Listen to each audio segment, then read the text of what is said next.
football team than maybe some of the previous seasons Yeah. with so many returning starters.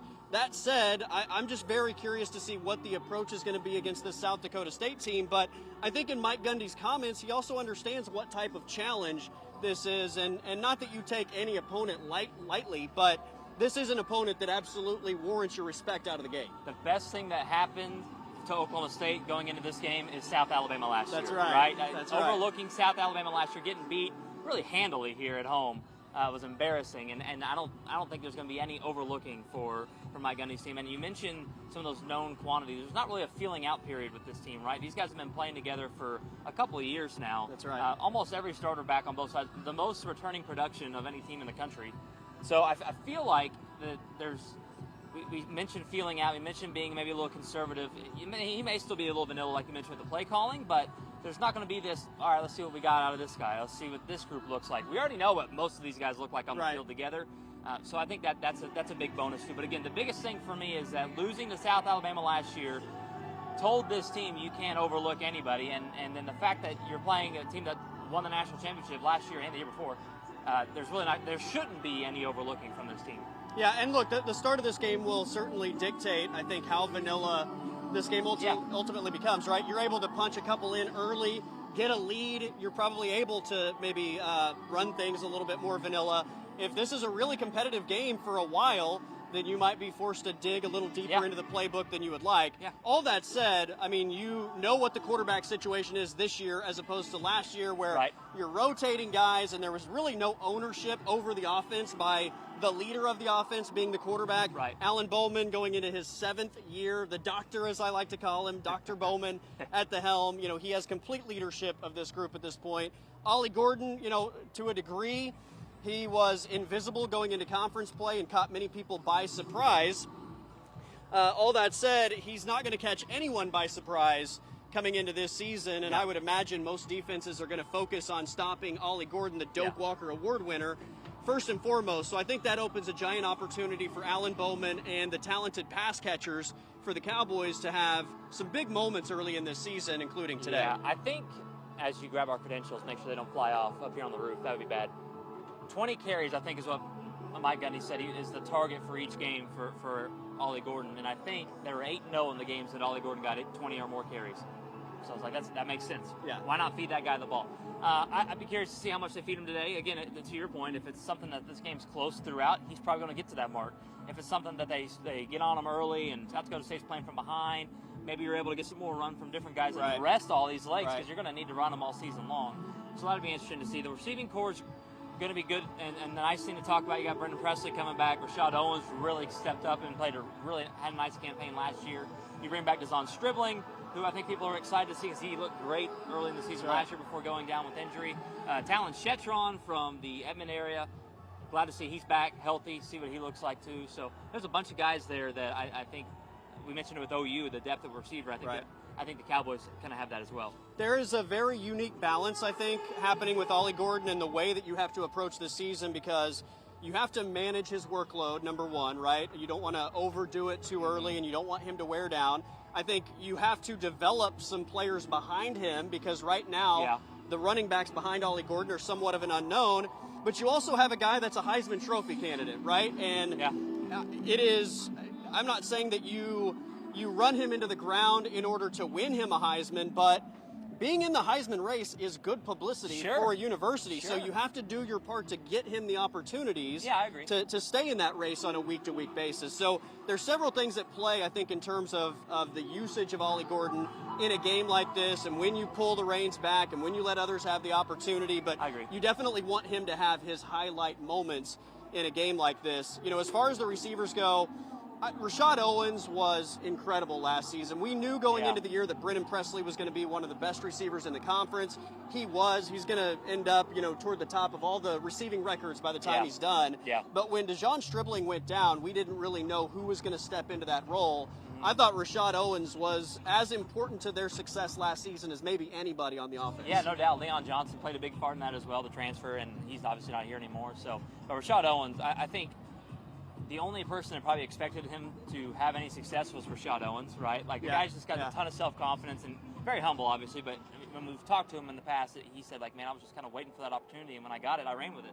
And so that's the kind of guy he is. And now you bring him back as not a focal point, but a guy that you can lean on and trust, as you mentioned, and that's going to be great for that offense. And having Alan Bowman, back to the quarterback really quick before we talk defense, having a quarterback set in stone does so much for your offense. 100%. Playing multiple quarterbacks is almost never works unless you have a guy like a goal line package and that's it.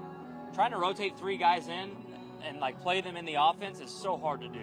That's right. And so having Alan Bowman be the guy and, as you said, be a leader of that offense, regardless of how talented he is. We're not saying he's a world beater, but he's your guy. He's the guy, and he knows he's the guy. Your offense knows he's the guy, and I think that does a lot of stuff for your offense. When you're splitting quarterback snaps the way they did a year ago, it's hard for one of those guys to emerge as a leader simply because you're not out there all the time. Right. I think it's hard for the guys on offense to look at one guy and try to follow. Yeah. When you're rotating quarterbacks that way. And look, Alan Bowman has his deficiencies without a doubt. I would just say that if he is no better than he was last year, they made the Big 12 championship game, right? He's going to have an entire offseason now where he is the guy. It's not a quarterback competition, and they can literally all work together as him being QB1. So if he has improved in any way, that's got to be gigantic pluses for this OSU offense. And look, I don't even think he has to be all Big 12 type quarterback. No. He's just got to limit the mistakes that we saw him make a year ago and not put this Oklahoma State team in positions, especially in close games, where they're giving the ball away and allowing teams to have an advantage on them in the turnover department. Yeah, it's exactly similar conversation we've had about Jackson Arnold. You don't have to win every game for your team, right? You got plenty of talent around you. For OU, it's the defense, right? Don't put your defense in bad situations. Those guys are going to win you some ball games. For Alan Bowman, it's just give the ball to Ollie Gordon and get out of the way. Yeah. And then if you have opportunities on third downs or if you need to take shots, connect on those. If it's not open, throw it away, right? So, yes, you don't have to be the guy that wins these games for your team. Now, there's going to be moments where you're going to be called on and say, hey, we need you to make this throw. We need you to make this drive, 2-minute drill. Maybe you're down late in the fourth. You need to execute those. But for the most part, it's simply just be a game manager, and that is not a slight on him at all. Not a bad thing. Despite what everyone says, he's just a game manager. That is a giant compliment in my book. So if he's a game manager, that is what Mike Gundy wants out of that position. Yep. I do want to just throw something at the offensive line real quick, because we're in this bizarro world where for nearly a decade, Oklahoma has had among the best offensive lines in all of college football, right? And during that same time period, the offensive line has been the biggest question mark at Oklahoma State. Sure. Right? Every year I get told from people I know within the program, offensive line's going to be better this year. And there were a couple years where I started to buy it, and then it wasn't true. And I got to the point where it's I will not believe that until I actually see it. And the same thing happened last year. I was told this group is going to turn the offensive line around for the first time in a decade.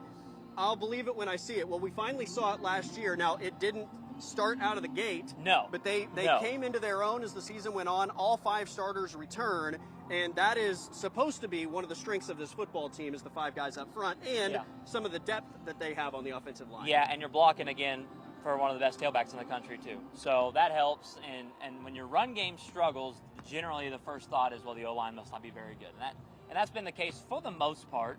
But you really haven't had a guy like an Ollie Gordon that is just a complete workhorse that's going to get yards after contact, that can get through a hole and explode through that hole and get those explosive plays. So having him and the combination of a veteran offensive line makes the run game look terrific. And so, I think that's been a big strength. It's been so good, or it's expected to be so good, that we have hardly talked about it, right? Normally, you said, it's a storyline going into the season. The storyline right now is that we're expecting them to be so good we don't have to worry about it. And so, I think keep an eye on the offensive line today, especially against South Dakota State, because they would consider that a strength, as them being physical up front, the Jackrabbits. And so pay attention to that. This would be a good test for them early. All right, let's talk about the defense. It was a group a year ago that definitely had some standout players. In terms of how the group as a whole performed, it was inconsistent, right? Yeah. There were good moments, there were bad moments. They certainly gave up their share of big plays. It's an area where I think you have a lot of experience coming back. You have a lot of players a year ago that were really young, especially on the back end of that defense, that you expect to maybe not have as many breakdowns coming into this year. So I'm curious, we haven't even talked about this off the air, but I'm curious what your thoughts are on, I guess, just the expectation of this Oklahoma State defense. Just be better than last year is probably that. There's not I don't think you look at this unit and say this is going to be a top 10 defense in the country. Right. And I also don't think you don't need that, right? You have the pieces, right? We mentioned Colin Oliver, Nick Martin. Those are the guys that everybody wants to talk about, right? Kendall Daniels is interesting to me, and I know we'll talk about that more, I'm sure. But moving back from safety down to linebacker, he's a little bit bigger body. I'd be curious what that role looks like for him in Brian Nardo's scheme. He was more of a defensive back in high school, so moving him down this, I say late in his college career, is interesting. He's got the frame for it. I think he has the physicality for it, but that'll be something to keep an eye on, because if that doesn't work, then you have to shuffle some guys around. And so I think that'll be something to keep an eye on, especially today. I think he does have the physicality for it. My biggest question is, where is the mental side of it? Sure. I thought early in the season last year, there was a bit of a learning curve for Colin Oliver, right? Playing off the line of scrimmage at times, sure. and what that looked like. And he came into his own, right? By mid-season, it felt like he was terrific, but early in the season, it kind of felt like he was playing a little slower because he was not playing something that he had done before. I wonder if Kendall Daniels has a similar experience, but look, both of those guys are tremendous playmakers. We're going to see them make plays. Yeah. But back to my original point about the defense, the amount of, I think, just giant plays given up and big breakdowns, that's what you want to avoid. The mental mistakes from this defense are what you want to avoid. Yeah, and I think that's something that hopefully in year 2 under Brian Nardo, some of those communication issues maybe in the back end get solved. They didn't really get a ton of pressure up front, which can also put some strain on your secondary. If it's a young, inexperienced secondary, that can be a problem. So maybe getting a little more pressure up front with the defensive line, not bringing 5 or 6 to do that, but getting home with 3 or 4.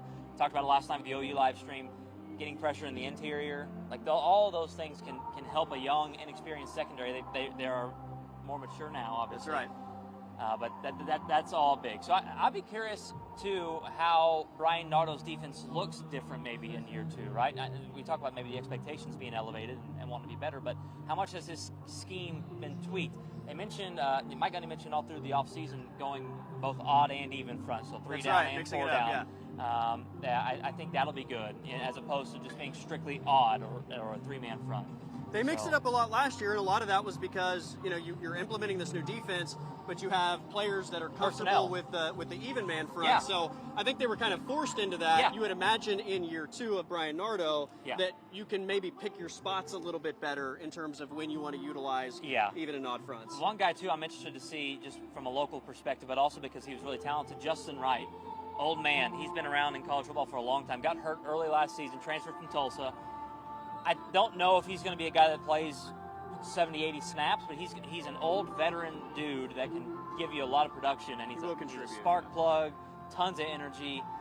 Curious to see what he looks like coming back from injury. Yeah, and that's a linebacking core a year ago that Nick Martin and Xavier Benson were terrific. Nick Martin was a tackling machine, and Justin Wright's just experience in general, I think, is going to get him on the football field and give him opportunities. And you love to see him coming back. And I know when he got here, he kind of jumped into a leadership role out of the gate, and he hadn't even played a snap for them. So I think from that standpoint, he's going to get his opportunities. I do want to hit the corners for a moment, because I think Corey Black and Cam Smith might be among the best corner tandems in the Big 12 this year. I think they're severely underrated. Yep. And, I think the safeties at times were where Oklahoma State really got beat in the passing game last year, but the corners on the outside, for the most part, not that they didn't get beat, but for the most part, I thought those guys were really good, and those guys come back this year. So that, to me, would be another strength for the defense. Well, and if you have the ability to have 2, we'll call them traditionally lockdown corners on the outside, it does so much more for your defense.